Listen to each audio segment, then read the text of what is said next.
Tenho aqui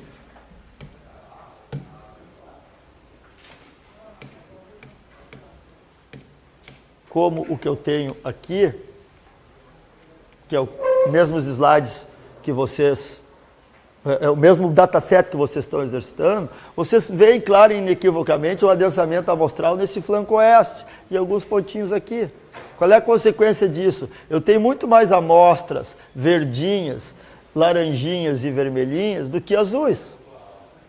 Como esses caras são os teores altos, uma estatística calculada com 470 dados, que é o caso que eu tenho aqui, sendo que desses 470 muitos estão em zona rica, qualquer estatística que tu tenha calculado, média, variância, de fato não vai aproximar a média da população, ou do depósito mineral, falando no nosso, ou da contaminação ambiental. Vai dar uma boa estatística dos dados, mas aqueles dados estão preferencialmente coletados numa zona e não representam adequadamente o todo. Está claro? Eu tenho uma deturpação das valores de estatísticos em função da superamostragem em zona rica. Ferrou? A média deu... Qual é o número que deu a média de vocês? Dá o número aqui do média do cobalto. 11, pô, não vai de 11,75. Quando eu minerar isso aqui, dona Paola, tu vai achar a verdadeira média. Quando eu tirar tudo isso daqui do terreno, botar nas costas de um caminhão, entregar na usina, amostrar a alimentação, a quantidade de... Cobalto é um metal. A quantidade de cobalto que tenha aqui não vai ser a massa vezes 11,75. Porque esse teor médio não é a média física do que está aí, é a média das amostras que está aí. Não sei se eu podia dizer isso. A média física é o valor médio de fato que tem lá. Mas o que eu faço para aproximar a verdadeira média? Bom, cenas dos próximos capítulos. A primeira coisa é que, se eu lavrasse, se eu extraísse todo o terreno e amostrasse todas as partículas, todos os pedacinhos que compõem o terreno, de metro em metro, por exemplo, teria acesso à população.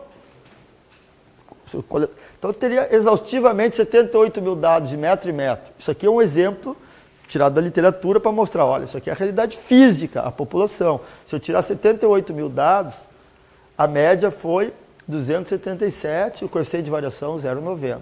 Isto é a realidade física daquele exemplo da lâmina anterior. Mas eu não conheço essa realidade, nunca vou conhecer isso aqui, vou até tapar isso aqui, porque isso aqui não existe aos nossos olhos. Existe o que tu tem das amostras. É que aqui é um exemplo da literatura. Na verdade, isso aqui até poderia existir se todos os dias tu fosse coletando dados durante a operação de produção e depois que exaurisse o depósito mineral, tu teria acesso à realidade física. Tu só vai conhecer isso aqui no último dia quando tu fechar as portas, quando tiver tudo amostrado. Tu vai ter acesso durante a fase inicial de pesquisa ao teu banco de dados iniciais que tem N amostras, no nosso caso 470. Coletados daquele jeito que eu mostrei para vocês. Porra, por que as pessoas coletaram as coisas assim? Por que a gente privilegia uma zona rica? Posso dar algumas razões para isso acontecer? Porque a gente não faz isso porque a gente é banana, a gente faz isso porque tem motivo. A gente faz isso por alguns motivos.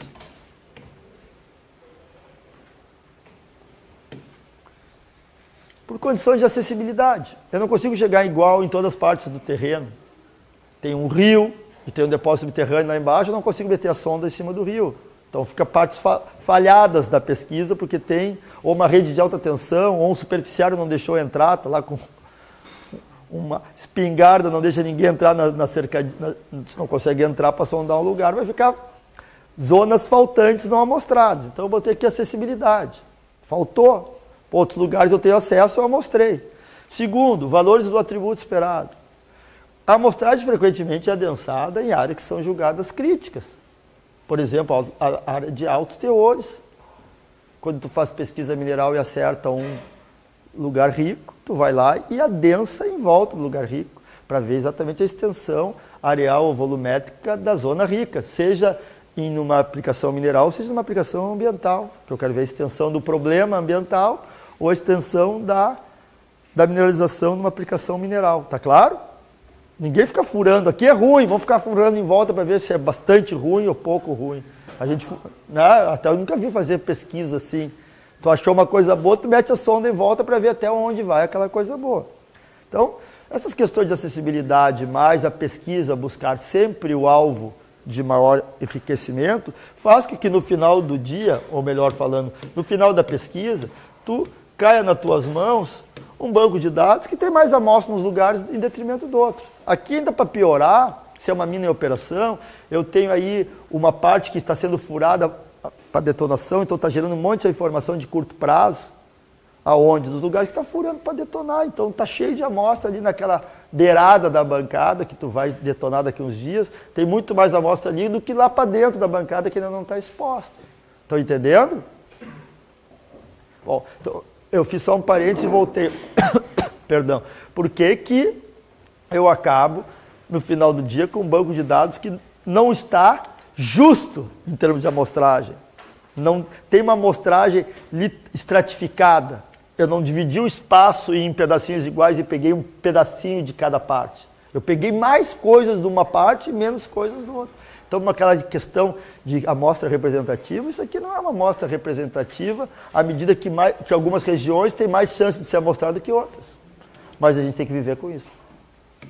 E se eu pegar aquelas 470 amostras e fizer o que a gente chama de estatística ingênua ou tola, fazer a média, o desvio padrão, igualmente ponderar cada uma delas, igualmente ponderar, é dar o mesmo peso para cada amostra. Usar todas aquelas equações, somatório dos VI dividido por N, somatório de todos os VI menos M ao quadrado dividido por N, que eu fazia? Que era a variância, a média das diferenças quadráticas. A média era somatório todo mundo dividido por N. Qual era o peso que eu dava para cada amostra naquele jogo lá? 1 sobre N, 1 N avos. 10 dados, eu dava 1/10 para cada um. 470 dados, eu darei 1/470 avos para cada um. Certo? Porque quando eu fiz aquelas estatísticas, eu pressupus, erroneamente, mas pressupus, que cada informação valia a mesma coisa. Se cada informação vale a mesma coisa, eu estarei calculando estatísticas baseado numa média aritmética, certo? Mas essa média aritmética tem 70% mais valor do que a verdadeira média da população. Porque essa média aritmética tem aqui teores entre, vou até servir o zoom, entre 400 e 800, tem aqui 9% de valor, 9% das minhas amostras estão na faixa de 600. Eu fui lá numa zona rica e fiquei botando um monte de furo um do lado do outro, encheu de furo nessa zona rica, de 400 e 600. Agora, então 9% dos meus dados estão na faixa entre 400 e 600. Quando eu chegar na realidade física do depósito e ver quanto que de fato eu tenho do depósito na faixa de 600, eu estou vendo aqui 600, 13,5% ou 3%, não é isso que eu estou vendo? Então, fisicamente, teores na faixa de 600 são em torno de 3% do depósito. Teores na faixa de 600 das minhas amostras tem 9% do depósito. Então, tem 3 vezes mais amostras numa classe de 600 do que deveria ter. Se eu ficar mostrando um monte de carinha 600, eu vou aumentar a quantidade deles, e vai aumentar a frequência deles, e vai esculhambar com a estatística deles. Deixa eu ver se eu diminuo aqui mesmo. Bom, diminuir. Então, a má notícia, inferir estatísticas com base em banco de dados agrupados, e eles estão sempre agrupados, invariavelmente, banco de dados em mineração, bancos de dados em ambiental, tem mais amostra em setores do que outros, vai ter uma distorção da realidade, porque a amostragem privilegiou um setor em detrimento do outro. Essa é a má notícia. A boa notícia é que existe técnica, porque eu não tenho acesso a isso. Técnica para dar pesos distintos a cada datum. Cada amostra do banco de dados receberá um peso distinto. Como? Vou explicar 2 métodos para dar esses pesos. Mas se eu não der 1 N avos para cada um, cada uma recebe o seu. Já vou te dizer qual é a técnica que eu vou usar. Está na literatura. Eu vou dar mais peso para as amostras que estão mais distantes das demais e menos peso para as que estão próximas. Ou seja, quando tiver um agrupamento preferencial, que a gente chama de cluster amostral, um monte de amostra agrupado, eu vou dar pouco peso, porque a área de influência dela será pequena. Quando tiver um amontoado de informação, eu dou pouca importância para cada uma delas. Diminuo a importância delas. Quando tiver amostras mais espaçadas, eu vou dar mais importância para elas. Então eu darei pesos proporcionalmente em 2D à área de influência, em 3D ao volume de influência. O que acontece quando tem uma zona agrupada? A área de influência delas diminuirá, porque cada uma tem uma áreazinha pequenininha. Receberão pesos pequenos.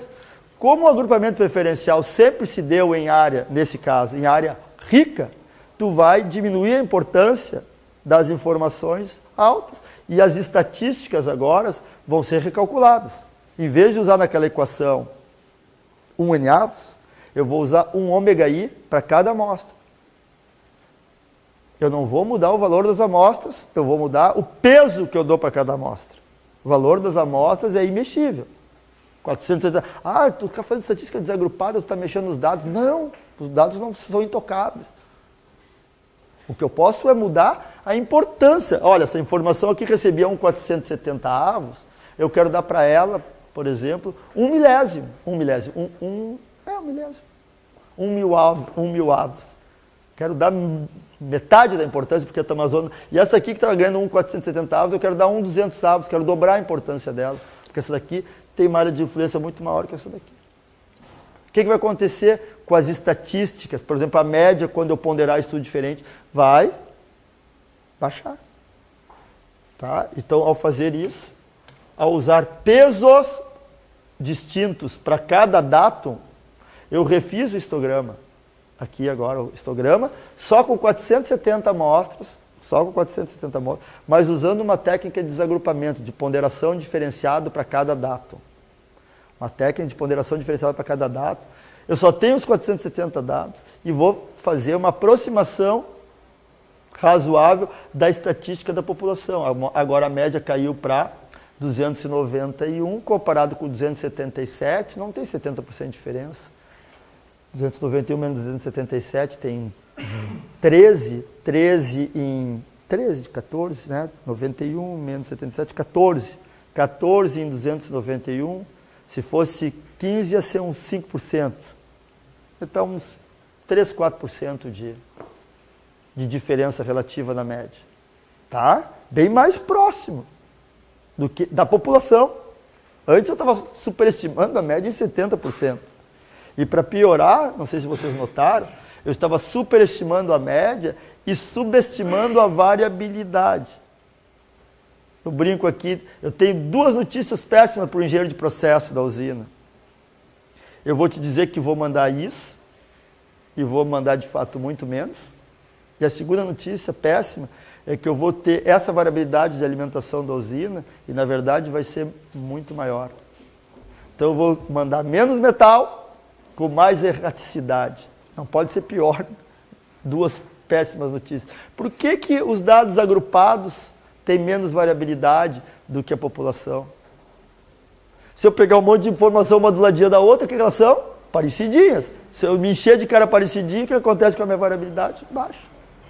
Então, olha como é danoso o agrupamento preferencial. Eu deturpo a variabilidade, porque eu me encho de informações parecidas, e ainda inflo as médias. Se tu fosse convidado a declarar qual é o teor médio daquele setor, tu ia dizer que era 11, pouco, Paulo? Eu vou dizer, não vai, tá errado, Paulo. Quando tu for minerar aquele lugar, não vai dar 11, pouco. Então vamos aprender uma técnica de desagrupar. Tá aqui o problema, vamos dar a solução e depois vamos refazer tudo com os pesos distintos para cada datum. Então, tu usar pesos iguais para o banco de dados que está privilegiando, está superamostrando uma zona em detrimento das demais, deturpa as estatísticas. Então, nós temos que ponderar distintamente. 2 técnicas para tal, vou trocar os slides. Desde que tu use pesos, a literatura está aqui, não vou ler a literatura, vou trocar só os slides. Esse método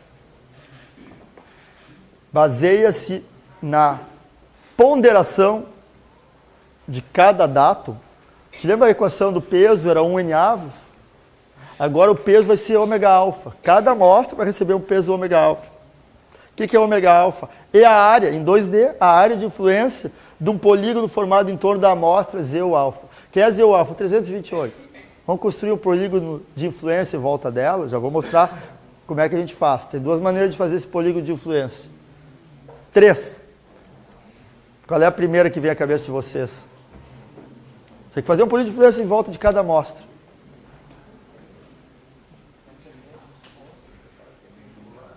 Esse seria o teu workflow, mas o que tu vai fazer para esse método funcionar? Tem que desenhar, tem que arrumar um estagiário.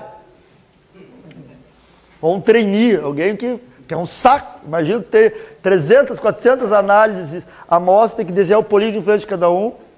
Tem que ter um trouxa. Eu já fui esse trouxa. Aí em 1900, não sei quanto, tinha que fazer o polígono de influência, tinha que desenhar o polígono de influência pela semidistância. Como? Beleza.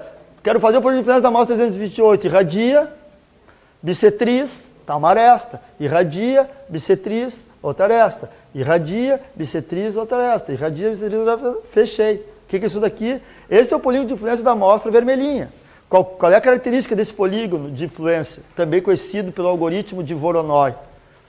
Qualquer ponto dentro desse polígono está mais perto da amostra 328 do que qualquer outra amostra. Então, esse daqui é a área de influência dessa amostra.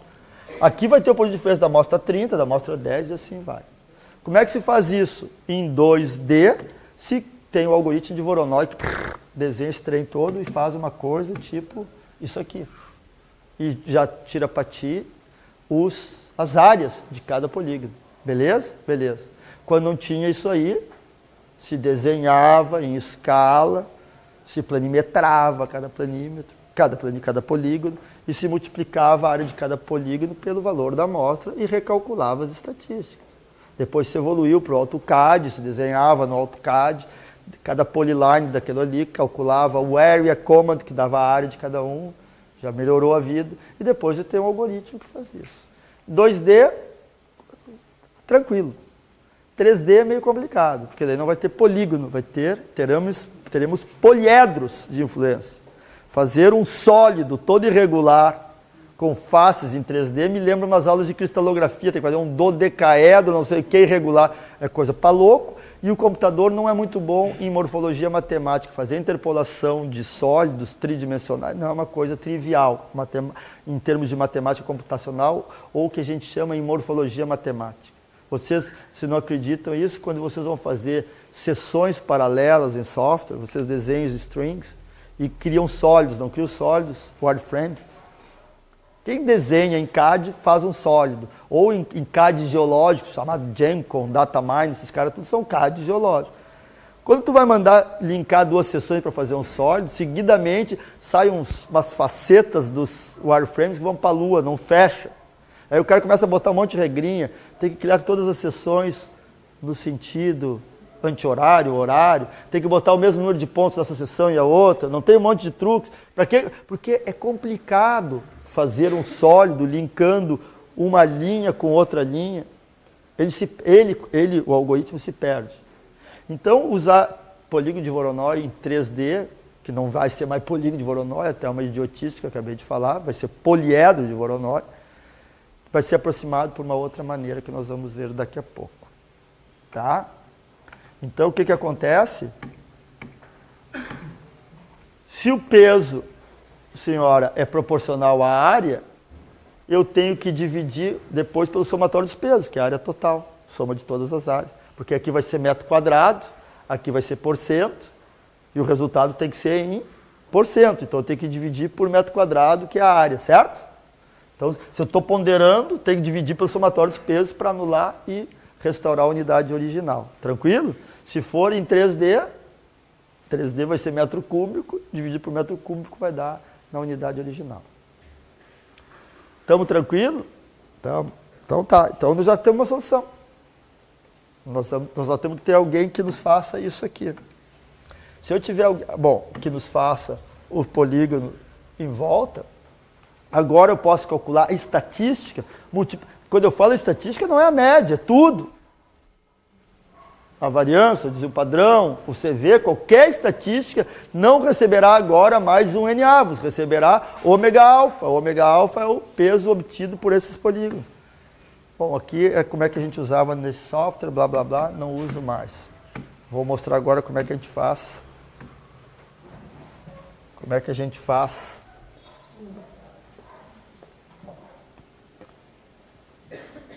com o S. James.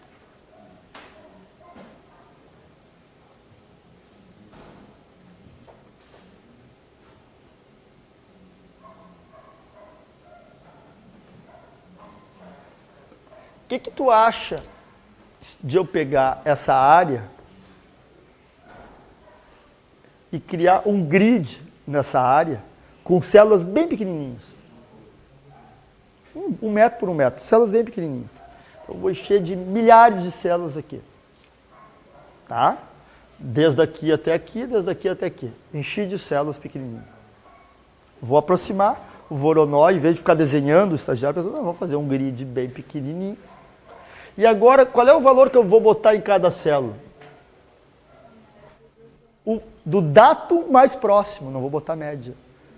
Eu não tenho que desenhar o polígono de influência? O que é o polígono de influência? Em cada lugar, bota naquele lugar o valor da amostra mais próxima dele.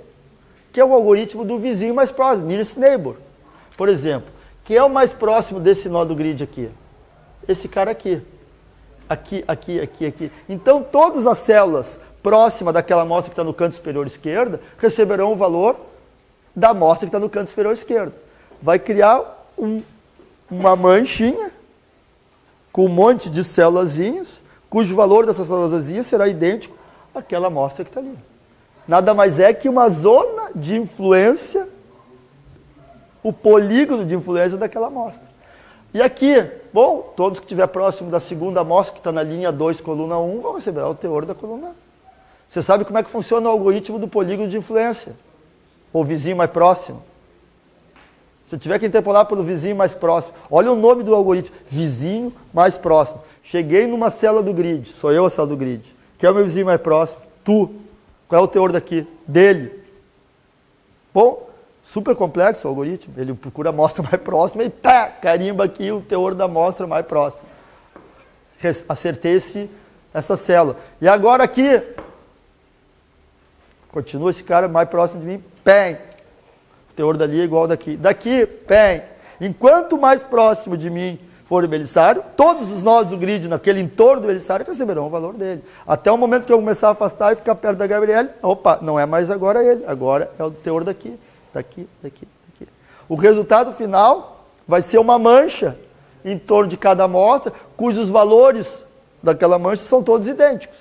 Tá bem? Não...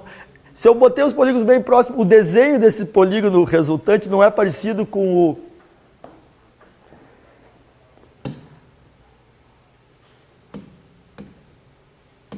Vai ser super parecido com isso aqui. Muito.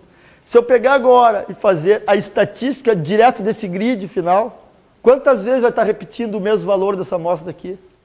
Vai ter 30 células com esse valor, porque se a área de influência dela era 30 metros quadrados, ou 30 metros cúbicos, vai ter 30 vezes ela.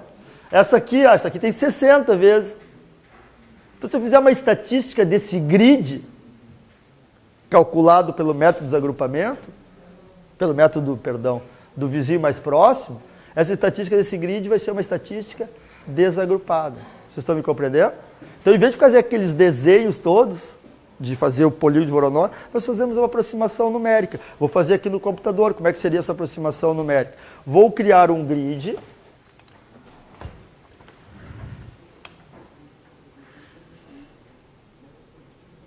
Isso aqui não precisa agora, está funcionando ali, tá. Isso aqui não, já fizemos. Eu preciso de um grid, tá? Próximo avanço do nosso tutorial para amanhã ou para hoje, eu vou criar um grid. Acho que grid é aqui, Object, New Cartesian Grid. Tá? Vou criar um grid, vou chamar grid 1 por 1, porque é um grid de células bem pequenininhas, 1 por 1. Chamei de grid de 1 por 1.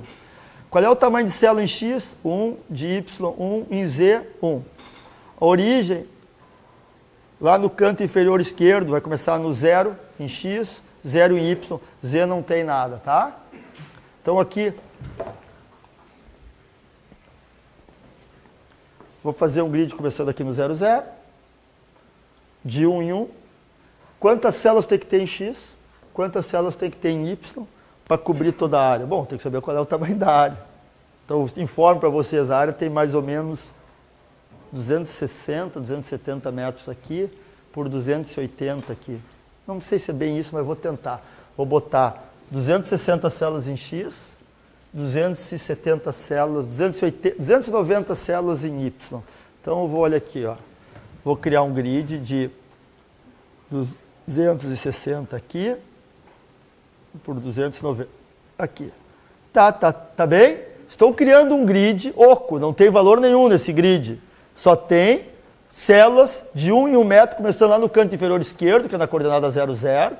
Pô, de onde é que eu tirei isso? É bom que vocês tenham familiaridade com o banco de dados, saber onde é que começa o grid, onde é que acaba. Visualize aí num software de visualização e veja, eu estou vendo a coordenada desse cara aqui, eu sei, no meu dataset, alguém mostrou isso aí, sabe onde é que começou e sabe o posicionamento. Então, botei aqui, criei o grid, vou lá, create a grid. Criou o grid, está aqui o grid, blá, blá, blá, blá, blá, criei, está aqui o grid. Esse grid está oco. Vou botar aqui. Está aí o grid, ó. Oquinho. Tá? Se tu quiser aqui, até dá para ver, ó, show edges. Tá aí o grid. Se dá um zoomzão aqui, como é que é o zoom? Sim. Não. Tá cheio de célulazinha de 1 por 1 aqui. Tom cinza porque não tem nenhum valor estimado ainda. Tá bem até agora? Então criamos um grid, sem nenhum valor, tem um dataset. Vamos preencher esse grid com o nosso algoritmo de estimativa? Para fazer o desagrupamento? Vamos. Onde é que vocês acham que deve ter o algoritmo? Deve estar aqui no Estimation, eu acho. Nearest Neighbor. Vizinho mais próximo, PIMB. Estimation Grid, o nosso grid 1 por 1. Nós vamos estimar nesse grid. Qual é o nome da propriedade que eu vou colocar? Eu vou chamar de NN, Nearest Neighbor, o valor, NN de cobalto. Se bem que aqui não é o mesmo banco de dados de você, eu vou chamar NN, não faço, depois eu uso NN de CU. Qual é os dados que eu vou usar? Vou usar meus dados aqui, o meu...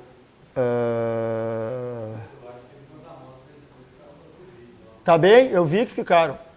Eu fiz mal, se quiser tu pode aumentar mais um pouquinho, mas esse aqui é o meu, depois tu faz o teu bem certinho. Eu vi que tem a última linha faltando. Não, é verdade. Então não é 290, é 290 aí.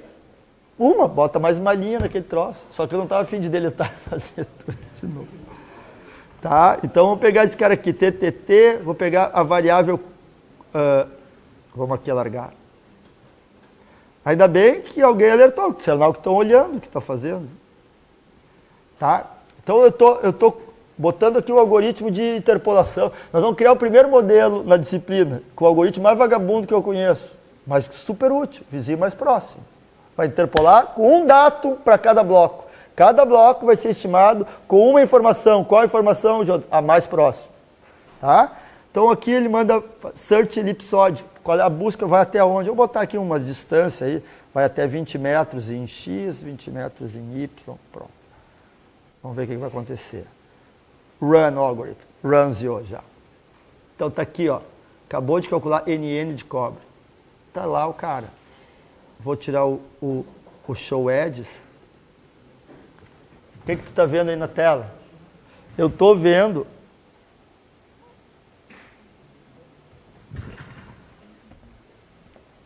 um monte de célulazinha, dona Pamela, que está tudo vermelhão forte. Por quê? Porque todas essas células são mais próximas da amostra que tem um vermelhão forte.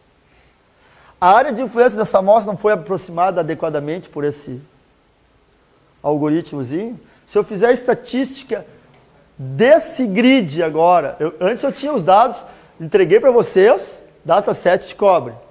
Não, para vocês eu entreguei outro. Entreguei para mim, dataset de cobre. Qual era a média do cobre? Olha, o cobre era 4,35 variância 9. Não está escrito isso aqui? Isso ignorando o posicionamento das amostras. Pegando as amostras tais quais elas vieram ao mundo, A média desses 470 caras é aquilo que está ali. Perdão, não era isso que eu queria.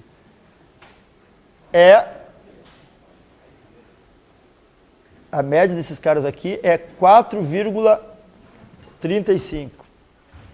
E eu estou insatisfeito com esse 4,35. Depois eu te mostro por que aconteceu isso. Que tem solução. E aí, tá errado, porque esse cara aqui não ignorou o fato que tem mais amostra na zona rica, eu tenho que dar um jeito de atenuar o efeito nocivo do agrupamento preferencial. O agrupamento preferencial ocorre em todas as estatísticas. Nós estávamos falando de eleições, Beto, se tu for fazer pesquisa de opinião e parar na Avenida Paulista e amostrar todo mundo na Avenida Paulista, tu vai ter uma opinião não do país, mas das pessoas que frequentam a Avenida Paulista, certo? Então, não é uma amostra estratificada, é uma amostra clusterizada ou agrupada preferencialmente numa zona demográfica e geográfica do país. Ela não representa a população, ela representa aquele lugar. Para representar adequadamente a população, eu tenho que visitar todos os sítios geográficos e demográficos do país e perguntar em cada lugar uma quantidade de amostra proporcional ao número de pessoas que ali vivem. Senão não vou ter uma amostra justa. Eu acho que é intuitivo isso para cada um de nós. E é a mesma coisa que eu estou aplicando aqui. Se eu quiser representar adequadamente as estatísticas desse depósito mineral, eu tenho que visitar o depósito mineral igualmente em todas as partes. Caso contrário, eu vou ter uma estatística deturpada dele. Bom, esse cara dá 4,85. Agora vamos olhar essa estatística do nosso grid. Esse cara aqui. E nós vamos ver se funciona aqui o meu mouse. Funciona. Esse é o histograma do grid, que tem 75 mil. E a média dele deu 2,83. Olha que beleza. Se eu ponderar diferentemente cada dato, não vai dar mais 4,35. Vai dar 2,83. Então, o que tu acha que é a média, a opinião do depósito mineral a respeito da concentração de cobre? Eu levo muito mais fé no 2,83 do que no 4,35. Não só mais fé, como certeza que vai ser bem mais próximo disso. Os valores foram mudados? Não. Quanto é que era o valor mínimo? 0. Quanto é que era o valor máximo? 15,28. Por acaso tu mudou os teores dos depósitos?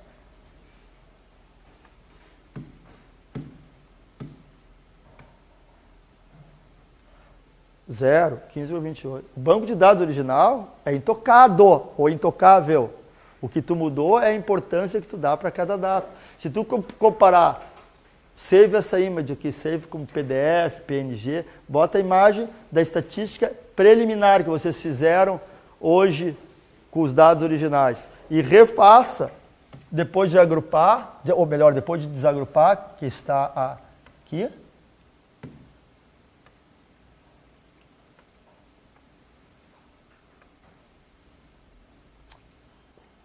Perdão.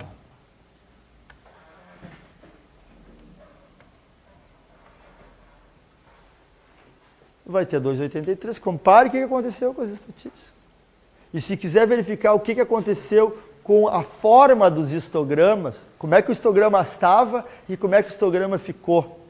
Qual é a ferramenta de bivariada que tu pode usar para comparar modificações ou semelhanças de shapes de distribuições de probabilidade de formas?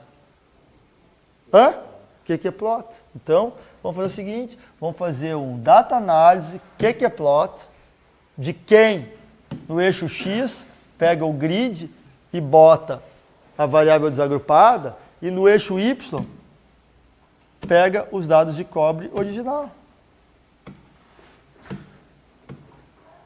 Amo, cara.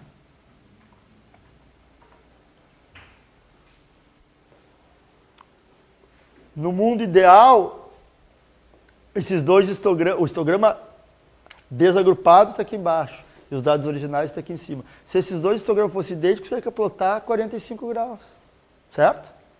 Então, o que eu estou vendo com esse quantio?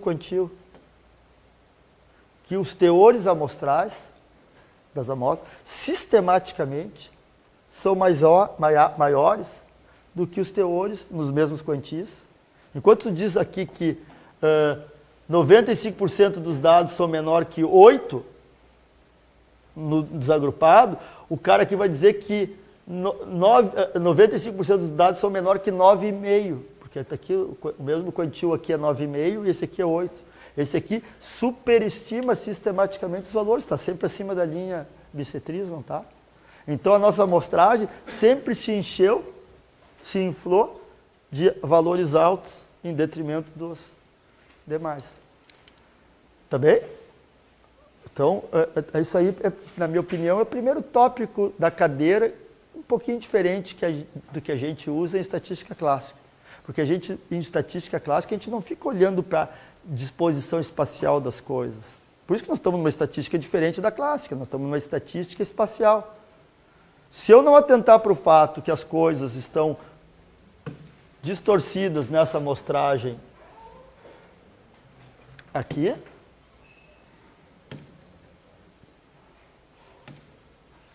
eu vou tomar decisões baseadas em números errôneos, porque a minha percepção a respeito da realidade física vai estar errada. Aí eu digo, não, está clusterizado, ou está agrupado preferencial. Alivia. Como é que eu alivio? Peso proporcional a volume ou área de influência. Técnica 1. Tranquilo? Tem outra técnica? Tem, sempre tem mais de uma. Então, tem outra técnica, daqui o PowerPoint da outra técnica. Deixa eu ver isso daqui das células móveis. O professor Clayton Dort e o professor Jurnel desenvolveram o que eles chamam de células móveis. Tem o algoritmo DCLUS para fazer isso. Tem aí no SGAMES, tem aí no GSLib. Não carregou ali? Carregou agora. Como é que funciona esse método? No final do dia, são 2 métodos, hipoteticamente, para fazer a mesma coisa. Aliviar a influência das amostras que estão agrupadas. O que ele faz? Vamos lá. Esquece. Eu divido a área em células, em janelas. Em 2D, janelas, 3D, prismas. Tá?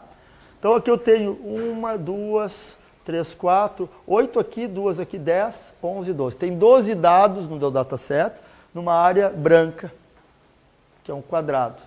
Vou dividir esse quadrado em 4 janelas, B1, B2, B3 e B4. E vou aplicar a seguinte equação extremamente complexa. A média é dado pela peso vezes teor. Peso, está escrito aqui peso vezes teor. Ah, mas esse peso de onde é que veio, caramba? Esse peso é dado para a equação mais complicada ainda. É peso igual a 1 dividido por B vezes N. O que é B? É o número de células que tu usou. N é o número de amostras que tem em cada célula. Por isso que eu brinquei e falei sério. Se tu souber somar e dividir, a gente vai até o fim tranquilo aqui na cadeira, porque aqui tem que somar um monte de cara, esse vezes esse, soma.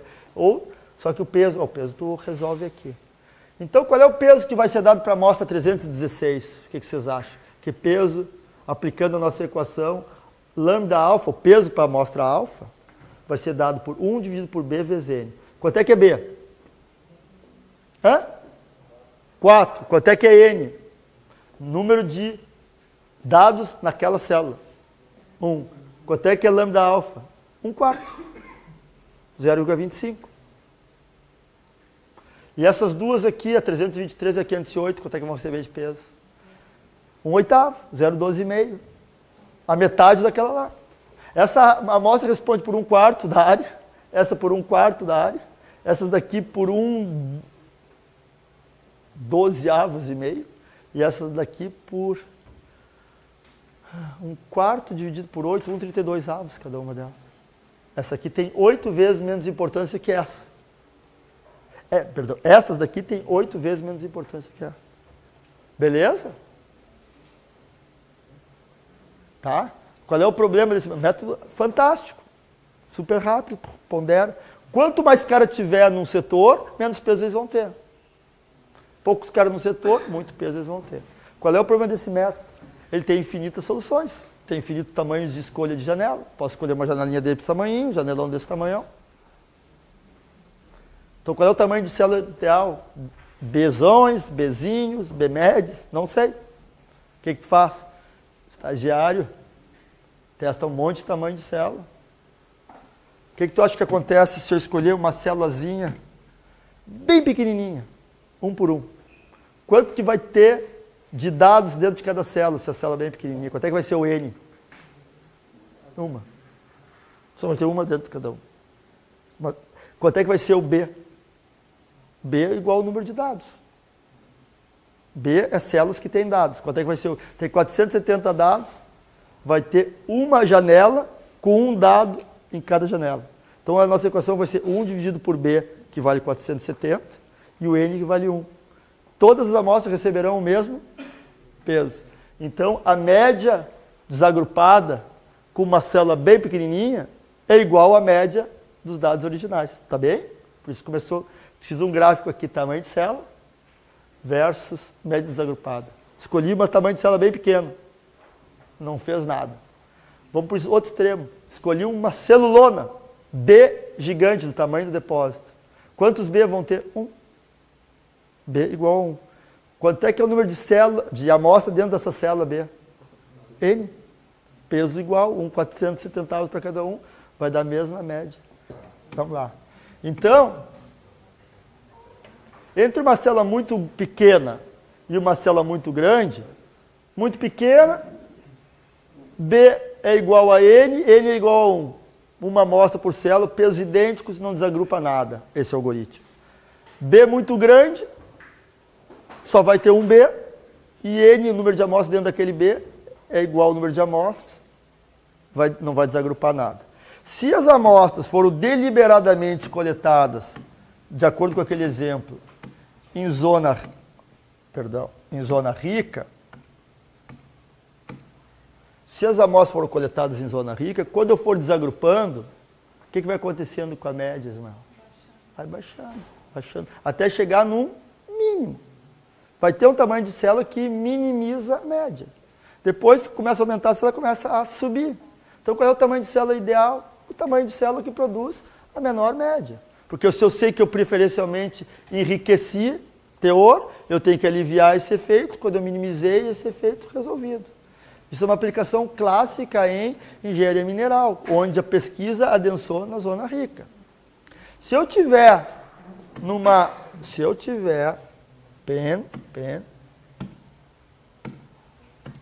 aplicação em engenharia ambiental, eu fiz um relatório lá da Braskem, do Polo Petroquímico, que eu tenho 50 piezômetros monitorando o aquífero em volta da área industrial, monitorando para hidrocarbonetos, benzeno e outros troços que tem lá naquela água que sai do trem lá. Aí eu coletei uma malha regular, fiz uma média dos teores de benzeno, extrapolou o limite de tolerância, ou seja, eventualmente o aquífero está contaminado. Certo? Certo?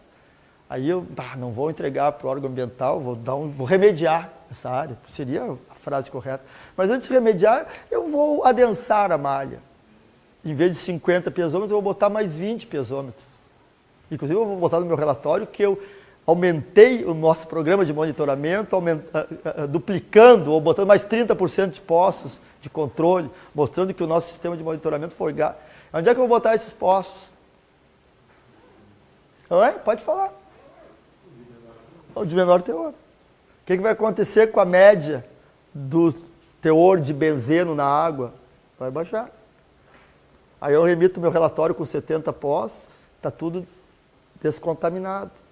Ainda botei um relatório que eu dupliquei meus gastos em controle ambiental, minha ISO 18000 é sensacional, e eu sou um gênio, super ecológico, e está tudo podre lá embaixo. Porque os caras simplesmente, cadê o layout da disposição das amostras? Está aqui, onde é que tu amostrou mais? Oh, porque esse lugar está mais amostrado? Ah, mas aqui é a zona de baixo teor. Então vamos desagrupar esses caras aqui, porque tu está privilegiando as zonas pobres. Numa aplicação dessa, deliberadamente coletando mais amostras em zona pobre, a curva não vai ser assim, vai ser assim. Então, eu vou dizer, então, é o seguinte, aplica um desagrupamento preferencial, recalcula as tuas médias. O que vai acontecer com as médias de benzeno quando for desagrupar? Vão subir. Qual é o tamanho de célula ideal? É o tamanho de célula que produz a maior média. O que nós estamos falando? Não me vem com planilha Excel, com estatística, com histograma, sem olhar a disposição espacial das coisas. Geoestatística, estatística de caras geoposicionados. Não me vem com histograma, com análise numérica, sem saber como é que as coisas estão no espaço. Senão, eu deturpo, intencional ou não, ali na pesquisa mineral e mineração, não é, a gente faz porque é assim a regra, a boa prática manda adensar em zona rica. E se eu tiver má intenção? E se o cara do lado de lá do balcão, nem vou falar dos meninos e meninas lá no órgão ambiental e não sabem esses conceitos, ele ainda cai na seguinte conversa, poxa, esses caras estão super eficazes no sistema de monitoramento, botaram mais 20 postos são caros pra caramba, aumentaram a frequência de análise, só analisam depois de dar uma chuvarada. Toda vez que chove eu analiso. Que beleza. O que acontece depois que chove? Dilui. Vai no meio de janeiro, quando está uma secura do caramba, e vai analisar o teu benzeno. Não, eu não vou. Não, está muito quente. O pessoal não pode fazer campo daquele jeito. Está quente, o que acontece quando baixa a água? Fede. Porque a concentração aumenta. Então, como se diz, os números aceitam desaforos. É só tu entender dos números, tu enriquece, empobrece, tu distorce a realidade. Não estou advogando que façam isso, só estou dizendo não sejam bobinhos. Não acreditem em todas as coisas que você... Cadê? Quando é que tu pegou? Cadê a tua estação de pluviometria? Pô, tu só pega nos dias, 5 dias de sol, tu vai lá e analisa. Eu quero ver tu... Ou melhor, 5 dias de chuva, tu vai lá e analisa depois. Dá uma lavada naquele troço que não tem mais nada de sujeira ali. Depois de 3 dias de água, talvez deixe até para engarrafar a água aí do arroio dilúvio, porque já levou tudo.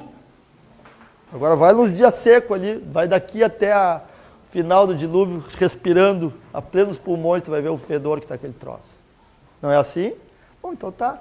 Então, em ambiental, a curva é para cima. Tá? Esse programinha que faz isso, chama-se DCLUS. Tu pode escolher... Bom, isso aqui no GSLib, no SGEMS é muito parecido, nós vamos fazer no SGEMS amanhã. Tu vai escolher vários tamanhos de célula, eu mandei fazer 60 células, desde 5 até 300. Se é 300 dividido por 60, o tamanho máximo é 300, dividido por 60, 300 dividido por 60 dá 5, né? Então ele vai fazer de 5 em 5. 5, célula de 5 por 5, 10 por 10, 15 por 15, 20 por 20, 25 por 25, até 300 por 300. 60 células, desde uma bem pequenininha até uma bem grandona. Qual é os pesos ótimos? Só vai ter um peso ótimo. Só vai ter uma média, os pesos associados ao tamanho de célula que produziram a menor média. Tá bem?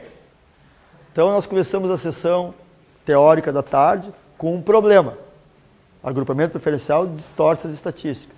E acabamos a sessão da tarde com 2 soluções. Desagrupamento por área de influência, ou volume de influência, e desagrupamento por células móveis. Usem. Evolução do T3, quer que eu escreva o número 10 ali? Eu escrevo. Comparar com os resultados anteriores. Tá bem?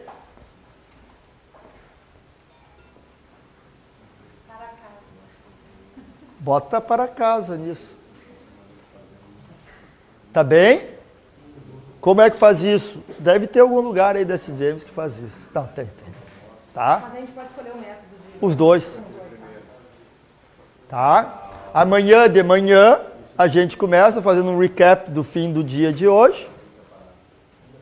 Tá bom? Eventualmente dá uns minutos da primeira parte da manhã para fixar a execução desse exercício, porque vocês vão ser assistidos por mim e por os demais meninos aqui, na questão de DCLUS e grid com Nielsen Neighbor, que eu fiz rápido, porque eu queria explicar o fundamento. Ninguém vai ter desenvoltura só me ouvindo aqui, tem que fazer. Façam o possível. Extra classe hoje, amanhã a gente esclarece e debate, tá bem? Até a metade da manhã de amanhã a gente encerra esse assunto aqui em classe. Depois nós migramos para a variografia. Tá bom? Chega. A apresentar o conceito de volume e variância. O porquê que o volume ou suporte,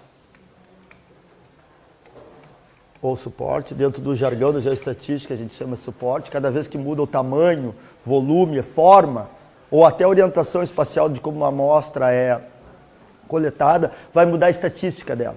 e nós vamos ver as consequências disso. Tá? Então esse aqui é o nosso cardápio. Mas começamos pelo desagrupamento. Tá? Nós vimos 2 métodos de desagrupamento. O método do área de influência, ou polígonos de Voronoi, poliedros em 3D, e o método das células móveis. Tá? Ambos os métodos visam calcular ou obter um peso a ser alocado para cada amostra. Peso, obviamente, diferente para cada amostra em função da posição espacial onde aquela amostra está. E esse peso é influenciado pela densidade amostral na zona onde aquela amostra está. Vamos botar isso em português claro.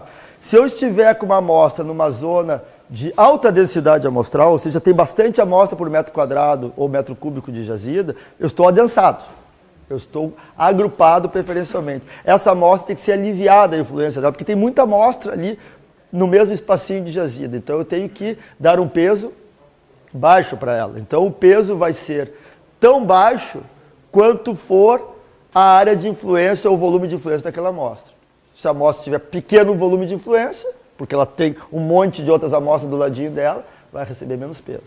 O contrário, se uma amostra estiver numa zona espaçada, uma amostra longe da outra, a área de influência de cada amostra é grande e a importância dela sobre a estatística global vai ser maior. Essa é a lógica. Essa é a lógica. Algum problema aí? Então tem 2 maneiras de buscar essas áreas de influência, ou essa importância. Peso é importância. Quanto de importância eu dou para cada datum? Pelo polígono ou pelas células móveis? Certo? Foi isso que nós vimos ontem. Células móveis tem que testar vários tamanhos de célula, tem um programinha de class do S. James. Eu esqueci de falar ontem, mas todos os procedimentos ligados ao uso do software estarão disponibilizados nos tutoriais em videoaula. Por isso que eu estou bypassando, não estou dedicando muito tempo para isso aqui, porque tem um monte de tempo dedicado para o ensino dessa parte nas videoaulas. Então nós não vamos ficar aqui queimando os minutos para fazer tutorial do software. Vocês leem ou ouçam o tutorial do software e está ali a coisa devidamente explicada, tá bem? Então já vai estar disponível provavelmente, o tutorial do software certamente vai estar disponível hoje. Tá? Porque o que não vai ter é a solução dos exercícios, mas como carregar arquivo, até porque você já sabe como carregar arquivo, como fazer o histograma, como fazer isso, como fazer aquilo, já está resolvido. O Marcel me alertou que vocês mais ou menos entenderam a mecânica, só não entenderam que eu fui meio rápido na hora de usar o vizinho mais próximo na definição dos parâmetros. Então eu vou fazer um passo a passo um pouquinho mais lento do que eu fiz ontem. Primeira coisa, nós criamos um grid extremamente denso, pequeno, de 1 por 1. Vocês se lembram disso? Então eu vou refazer esse grid, tá? Não tem, esse grid foi perdido, eu vou criar um grid. Object, New Cartesian Grid. Vou criar esse grid. Vamos ter que pegar isso aqui. Esse grid vai ter um nome, eu vou chamar aqui grid 1. Cadê o vezes? 1 por 1. Tá? Puta lá. Deleta, porque eu fiz tudo.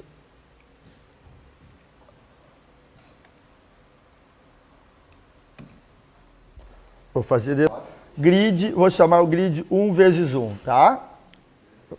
1 vezes 1, só para saber que é um grid de 1 por 1. Tá? Botei esse nome aqui, vamos de novo aqui. Tá? Aqui as origens, está aparecendo o meu cursor ali na tela? Tá? As origens lá no canto inferior esquerdo, vocês se lembram, deve estar aqui, ó.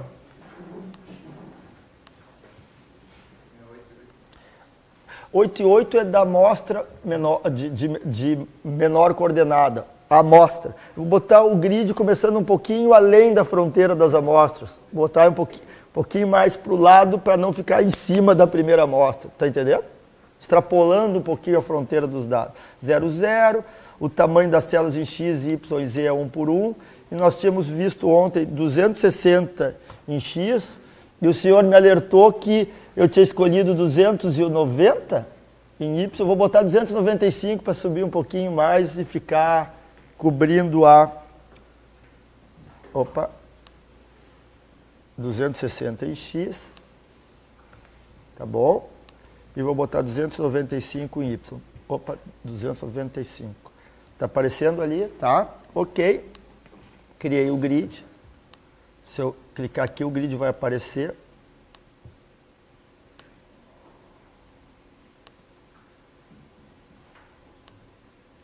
Tá aqui o grid oco, sem nada dentro. Se eu botar aqui Show Edges, pelo menos vai aparecer o reticuladinho. Se eu dar um zoom, se não acreditar, tá lá, ó.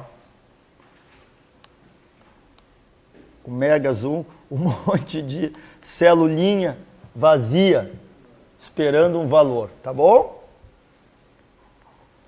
Bom, então agora, peguei o algoritmo de vizinho mais próximo, Nearest Neighbor, e quando eu clico nele, abre uma janela de diálogo para setar os parâmetros para ele fazer o vizinho mais próximo. Tá bom? Não tenhamos medos, vamos só ler o que ele está pedindo. Primeira caixa, ele pergunta Estimation Grid. Qual é o nome do grid que tu vai fazer a estimativa por vizinho mais próximo? Qual é o nome do grid? Podem me ajudar? Grid 1 por 1, acabei de criar ali ele, tá? Esse grid está com as células tudo ocas. Ele pergunta qual é a property, qual é a propriedade que tu quer gravar em cada uma dessas células. Dá um nome. Eu vou botar cobre interpolado, cobre NN. Cobre NN pode ser? Então eu estou escolhendo. Que aqui onde está property não tem nada dentro desse grid, só tem um grid oco. Quando eu interpolar, ele vai criar uma property uma propriedade em cada célula, cujo nome você designa. Como nós estamos trabalhando com a variável cobre, e a variável cobre vai ser interpolada com NN, acho que um bom nome é cobre NN, tá bom? Então eu vou botar NN cobre. Qual é os dados que nós vamos usar para fazer esse grid? Cobre. Na verdade, ele é equivalente ao V aqui, tá?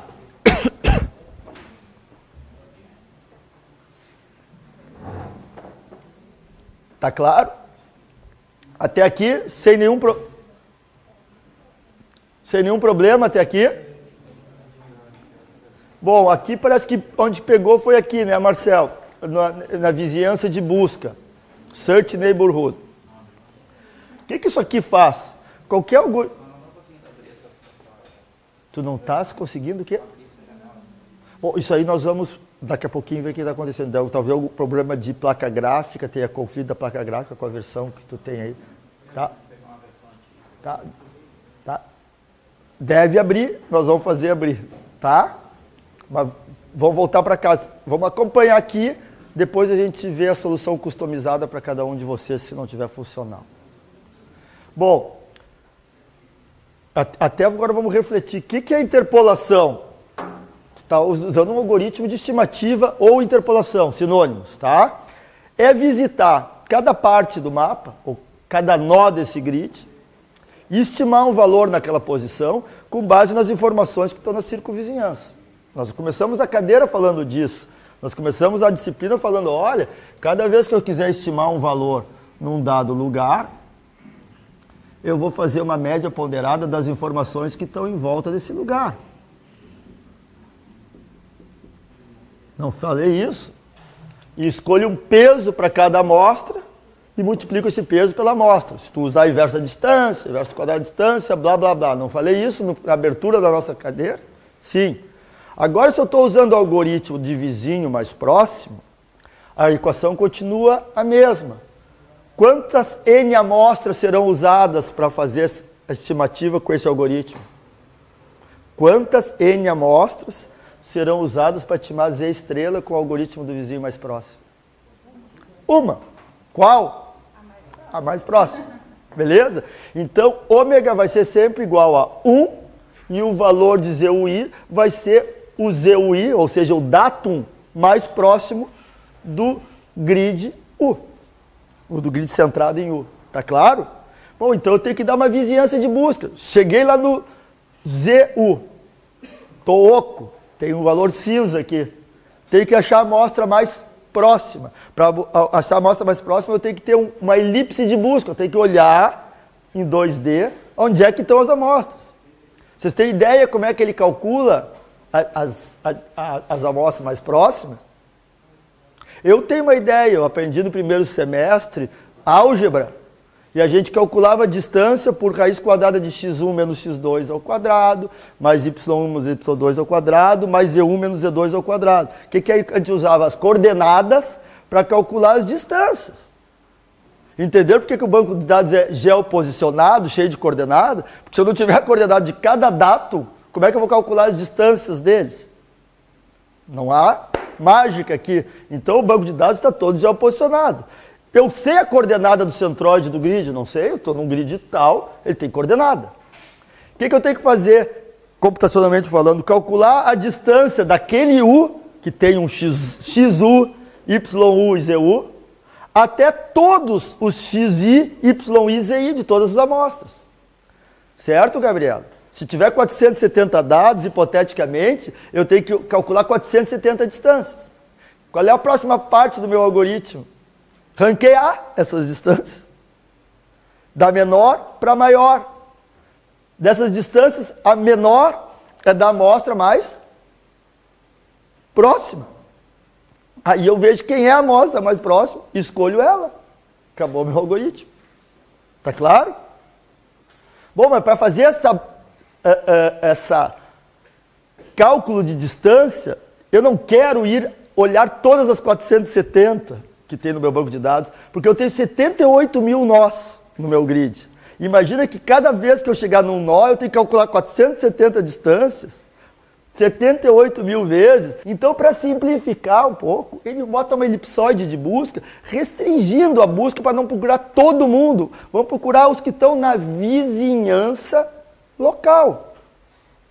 Senão ele vai pegar nesse nó do grid aqui, vai olhar o cara lá do outro lado do mundo. Para quê? Quero olhar assim num raio em volta. Bom, então eu vou em 2D eu vou procurar uma elipse, que pode ter um eixo maior, um eixo menor. Em 3D um elipsoide. Um caso particular de elipse podia ser um círculo, procurar só num raio de 200 metros em volta. E é isso que nós vamos customizar aqui. Tá? E aqui não apareceu a janela de diálogo. Eu escolhi ontem umas distâncias de busca máxima, mínima, máxima, média e mínima, porque 3D tu faria um elipsoide. Em 2D eu só precisaria botar a máxima e a média. E se tu quiser posicionar no espaço esse elipsoide, eu podia ter um azimuth e um dip para posicionar a busca. Em 2D eu não preciso botar dip, porque não adianta mergulhar para baixo da Terra, que é em 2D o problema. Então vai ter só um azimuth, se eu quiser fazer uma busca anisotrópica. Estou entendendo? Estou definindo. Vamos botar aqui um desenho. Eu estou definindo. Cheguei num bloco. Está aqui o bloco.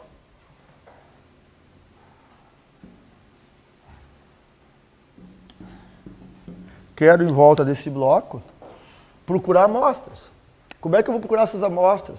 Se eu deixar livre, leve e solto, ele vai procurar todas as 470, vai demorar pra caramba, como eu acabei de escrever para vocês. Então eu quero fazer uma elipse de busca. Eventualmente eu quero botar uma elipse, vou botar um círculo, tá? Para ficar bem simples, botar um círculo de 30 metros de raio. Pronto. Por que tu escolheu um círculo de 30 metros de raio, para esse caso aqui? Porque eu sei que aquela malha, olhando o mapa, tem uma malha de 20 por 20 na maioria do mapa. Se tu olhar aqui, se eu não me engano, tinha uma malha de...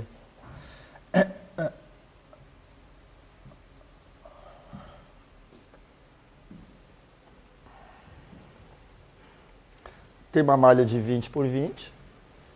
Vamos aumentar um pouquinho o tamanho desses caras aqui.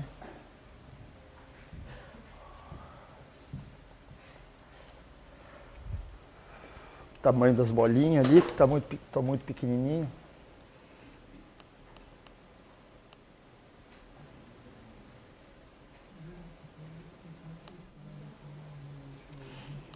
Melhorou, né? Talvez o fundo preto.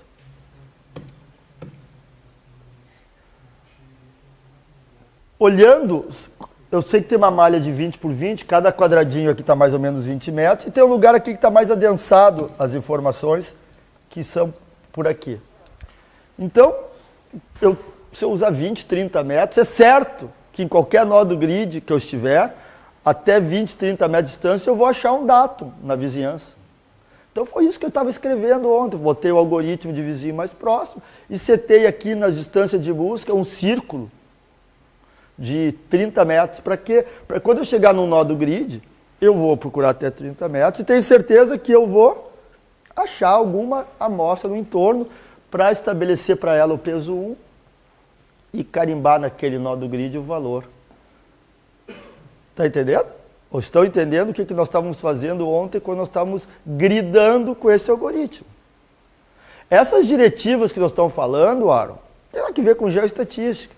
Isso aí são aspectos geométricos que o algoritmo necessita para poder achar as informações no espaço. Se tu não disser para ele como é que tu quer buscar as informações no espaço, coitadinho, o que ele vai fazer? Eu tenho que chegar num nó, escolher as amostras que estão em volta. Desculpa, o computador, para saber quais amostras que estão em volta, você tem que dar algum guia para ele, como é que se calcula as distâncias para as amostras que estão em volta. Quantas amostras nesse algoritmo? Uma. Como é que eu vou procurar essa uma? A primeira que eu achar, qual é o ranking que tu vai? Não, tem que calcular a distância de todo mundo. Do jeito que eu botei aqui, eu só vou calcular a distância até as amostras que tiverem no máximo 30 metros. Então ele vai sair abrindo uma vizinhança de busca, no máximo de 30, e ver se dentro daqueles 30 ele acha uma ou mais de uma. Se ele achar mais de uma, o que ele vai fazer? Calcular as distâncias. Se ele calcular as distâncias, ele vai escolher só e somente só a que tiver a menor distância. Deu para entender? Foi isso que nós fizemos ontem. E assim, ao fazer isso, a gente criou o grid por vizinho mais próximo e depois calculou a estatística. Deixa eu trocar de computador, porque esse aqui não apresentou a janela de diálogo.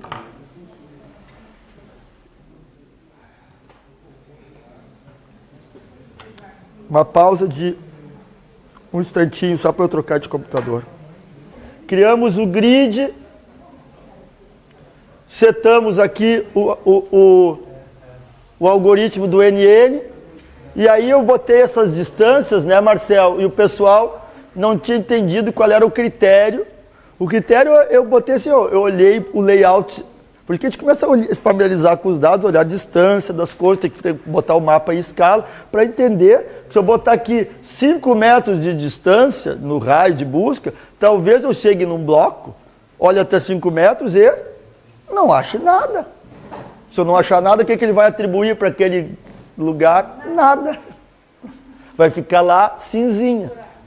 O que ele escreve ali, o S. James, ele none, not a number, não bota nada ali. O GSLib bota menos 99, dependendo do software, ele bota um dummy value, um valor qualquer, porque ele não conseguiu achar, com as condições de contorno que tu desse para o problema, uma solução.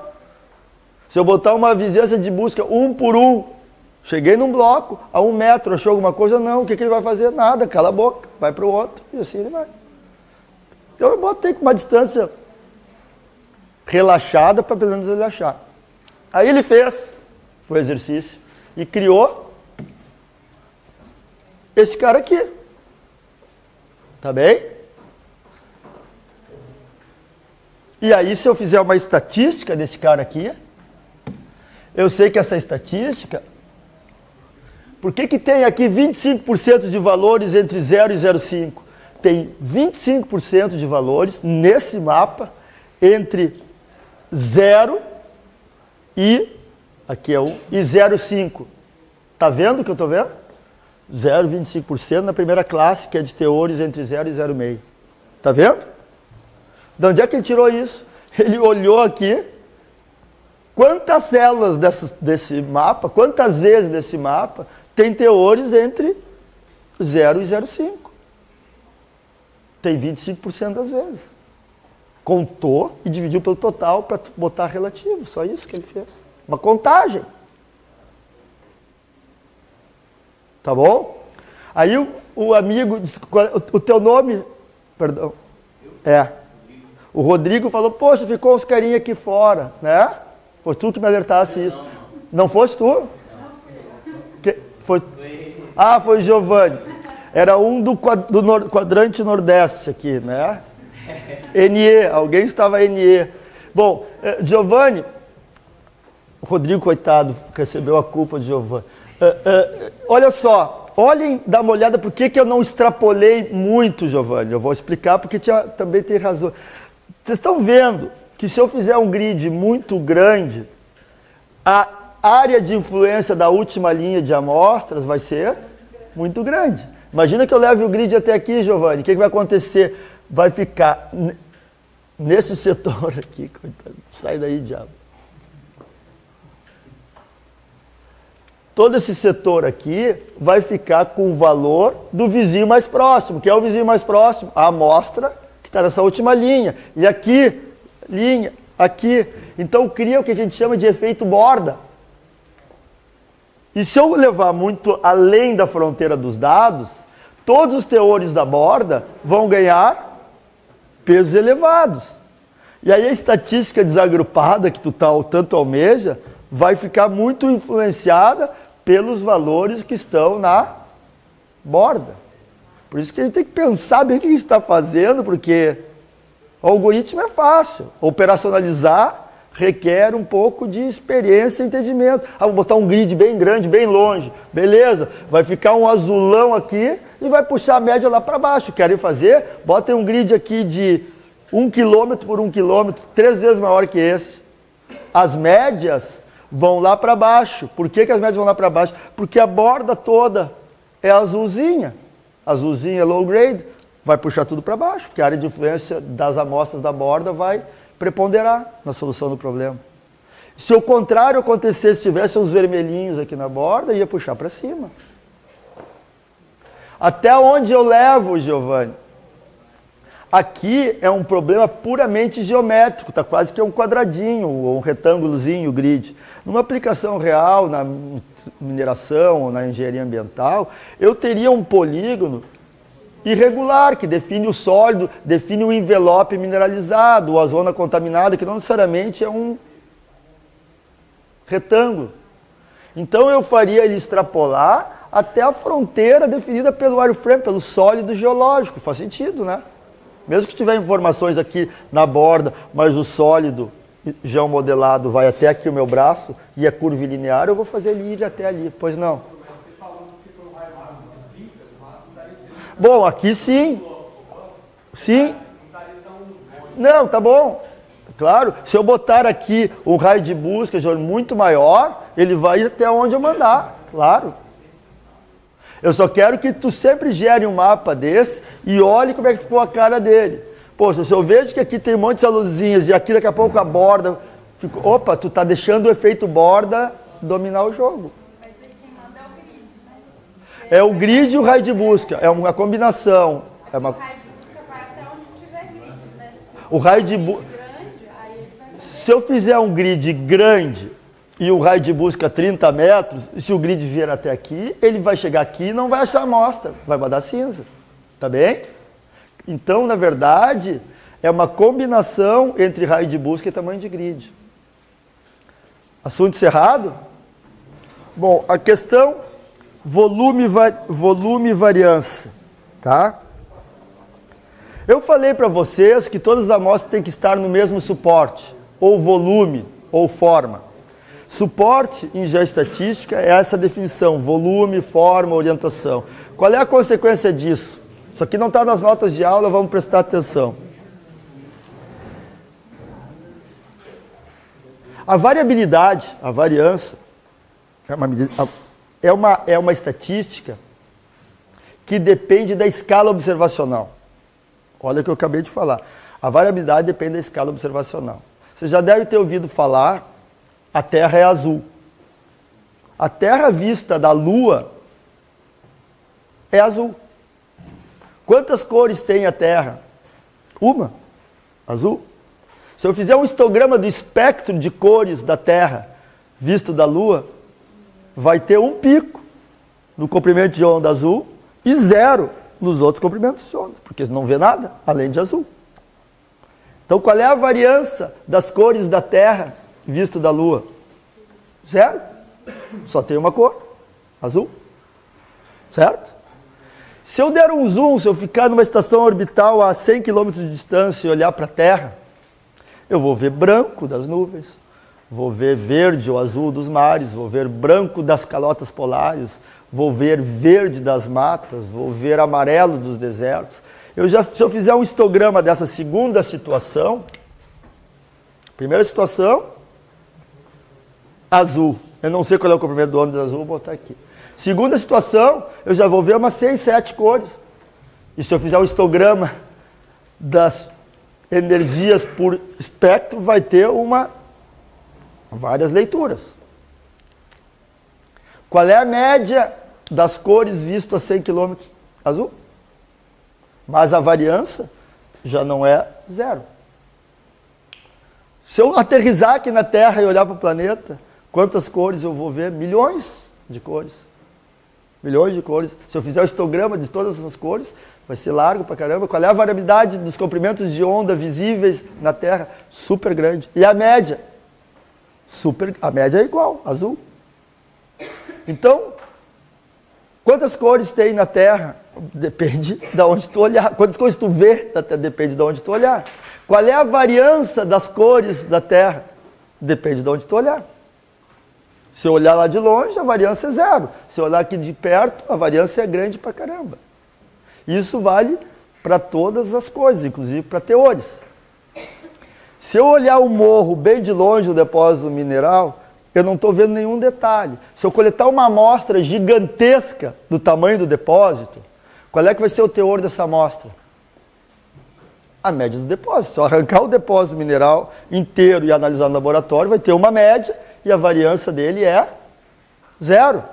Então eu vou fazer o histograma do depósito mineral ou do fenômeno qualquer, a exemplo que eu fiz da Terra, coletada com uma amostra de volume gigantesco. Eu vou botar aqui, ó, volume e variância.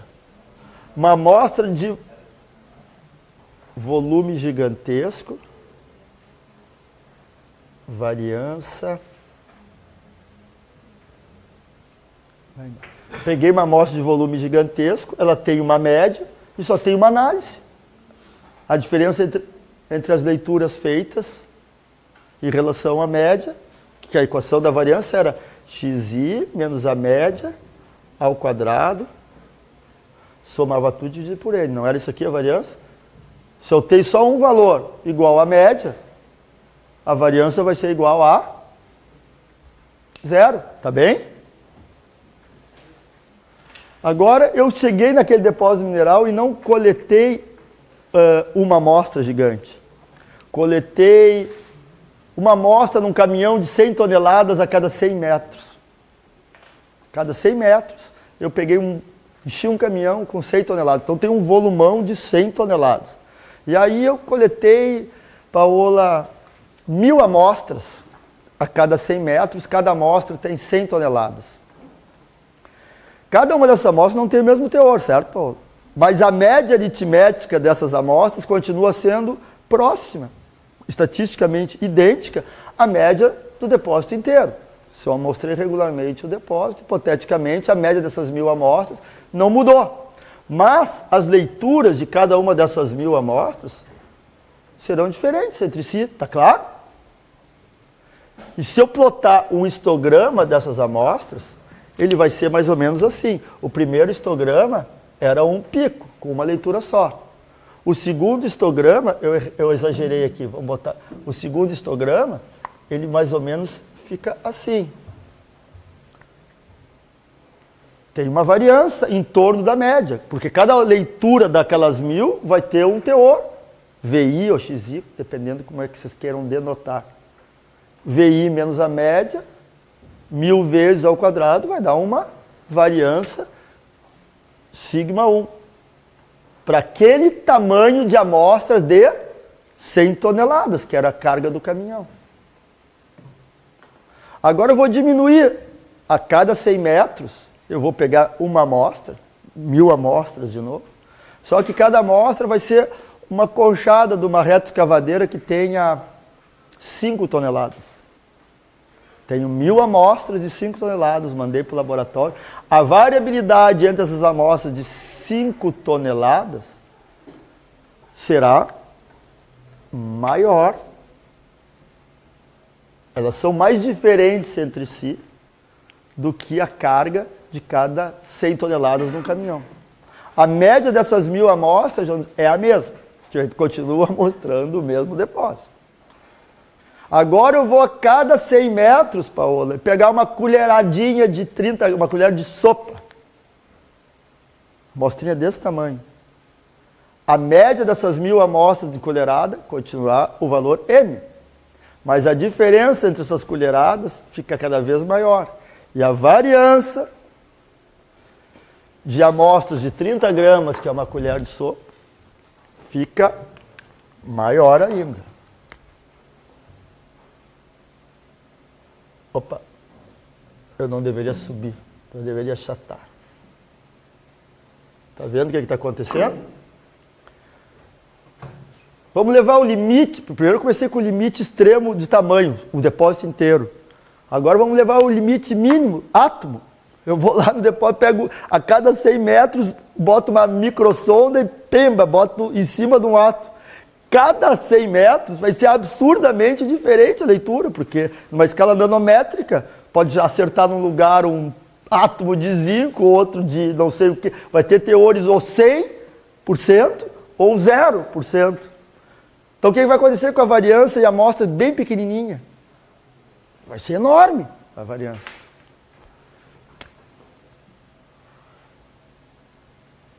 Agora a pergunta que não quero calar. Qual é a variabilidade do fenômeno? Teor de cádmio no solo. Teor de ouro no depósito de ouro.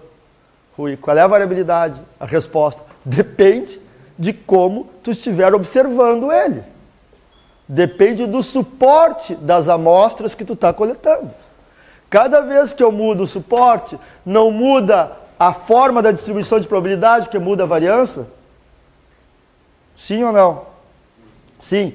Então, se eu fizer um gráfico, volume da amostra, suporte da amostra, variância, quanto maior o volume, menor a variância.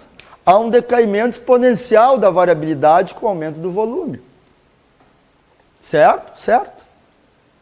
Então, cada vez que eu mudo a forma ou o volume, muda a distribuição de probabilidade, porque muda a variância, está claro nessa figura? O histograma azul é diferente do histograma vermelho e é diferente do histograma verde. Cada um é uma distribuição de probabilidade, porque se eu mudar a variância, eu mudei a distribuição de probabilidade. Sob o ponto de vista estatístico, cada um é uma variável aleatória diferente. Eu tenho um histograma, a senhora tem outro histograma, nós não somos a mesma coisa. Mesmo que nós tenhamos medido ouro aqui e ouro ali, mas eu estou medindo ouro de uma maneira que leva a um outro histograma.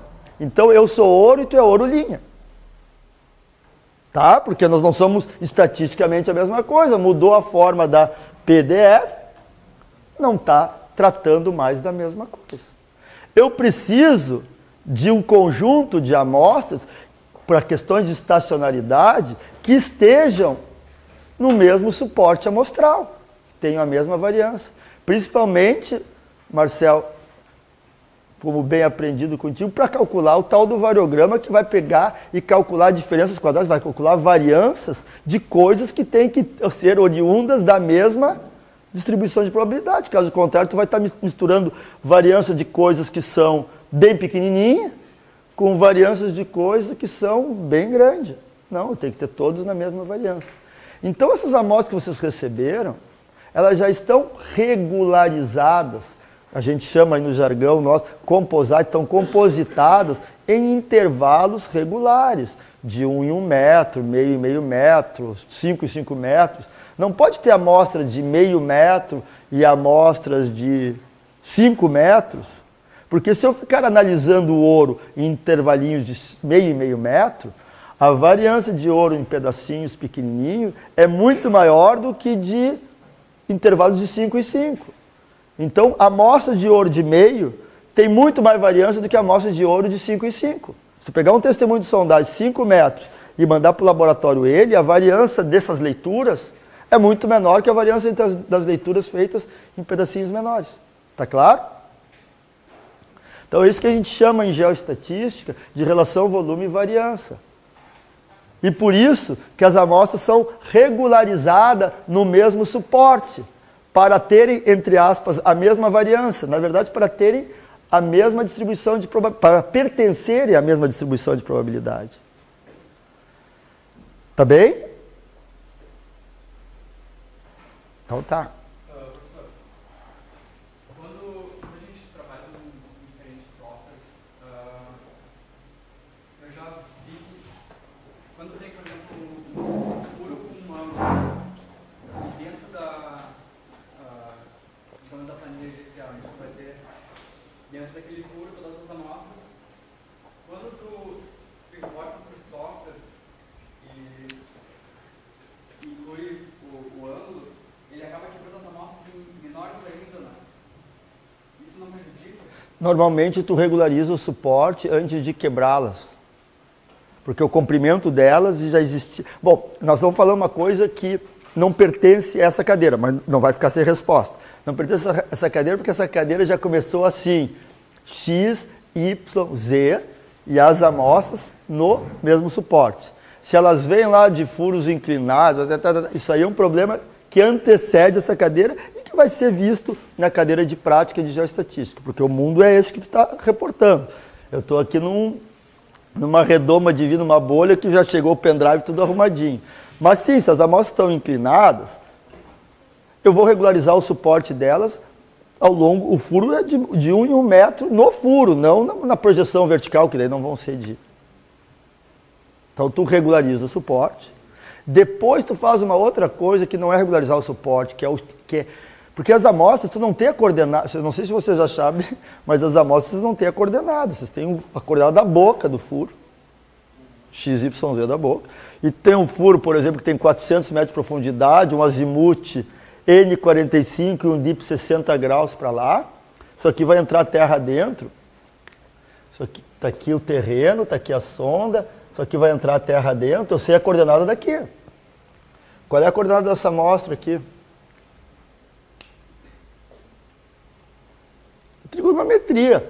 Vou ter que ver qual é o ângulo de mergulho. Vou ter que projetar. O X vai ser o X desse mais quanto vir para cá. O Z vai ser o Z desses menos o cosseno do dip para projetar para cá. E o Y. Estou entendendo? Quem é que faz isso? O estagiário ou o software que pega... Porque as informações entram no banco de dados em coordenadas polares. From to deep. Da onde até onde, qual é o azimuth, qual é o dip. Não é assim que entra no dataset em coordenadas polares.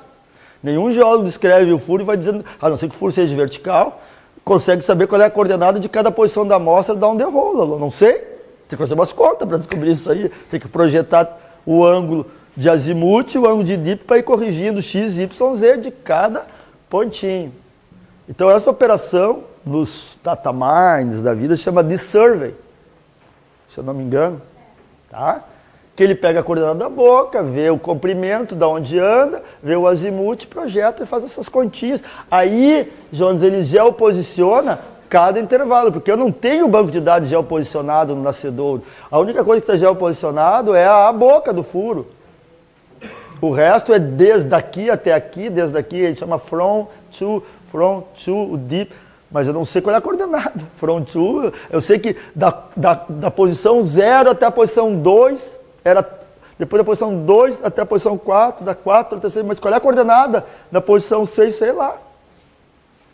É a 6 metros no mergulho tal da primeira X1, Y1, Z1 e com os cálculos trigonométricos para fazer. Esses comandos aí estão embutidos em softwares comerciais. Existia, ou existe um freeware, tinha uma publicação na Computer Geoscience lá no passado que a gente usava para transformar coordenadas polares em coordenadas cartesianas, que é o que a gente quer, a gente só trabalha. Não adianta tu me vir com coordenadas polares, que não tem como calcular a distância entre as coisas. Para calcular a distância entre as coisas, precisa estar tudo em coordenadas cartesianas, precisa estar x, y, z. A minha frase é aquela, o mundo começa com x, y, o meu mundo. X, Y, Z alguma coisa. O que veio antes? Arruma, como é que veio antes? Contrata o estagiário e manda ele coordenar. Pega o software tal, tu tem que me dar X, Y, Z. Não me vem com o front to, porque eu não sei qual é a coordenada desse cara. Vocês estão entendendo? Pô, quem trabalha em 2D não sofre decimal.